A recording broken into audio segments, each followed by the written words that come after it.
Over the exterior design of the new Range Rover, I have to say it is quite interesting, but the design-wise isn't anywhere more impressive than any other Lincoln. Overall, I would say the previous L405 generation Range Rover was more stylish, and it's actually the first production vehicle to have tinted rear taillights.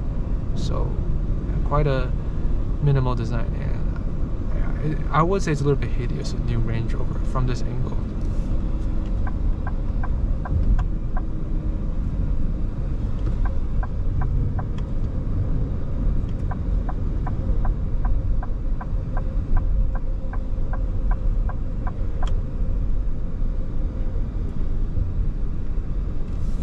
So with a body-on-frame SUV, notice in the sedan I tend to go a little bit faster here, but yeah, I'm just not used to it. I don't, personally speaking, a body-on-frame SUV is hard to recommend, but if you're price conscious, you don't want to like get a Mercedes or a BMW, you don't want anything too flashy, I think a Navigator is a better option than those other vehicles. And if you want a vehicle with air suspension, well, then go for the Escalade.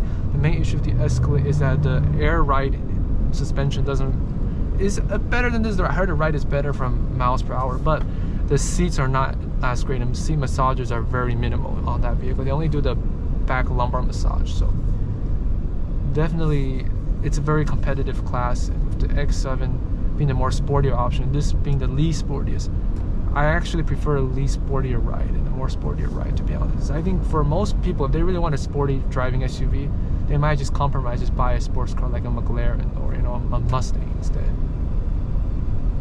Those are my 2 cents.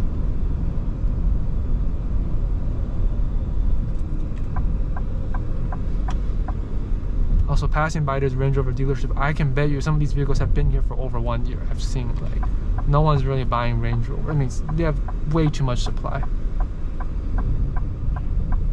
Versus the Lincoln Navigators, I saw my local Lincoln, they only have 3 of them left. They're in much higher demand with less days on the market.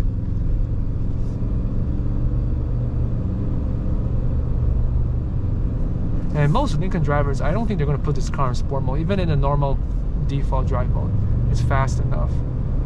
0 to 60 takes about 5.5 seconds. So yeah, that's quick enough. I don't think a vehicle doing 0 to 60 in less than 5 seconds is necessary these days. But just, that's enough passing power.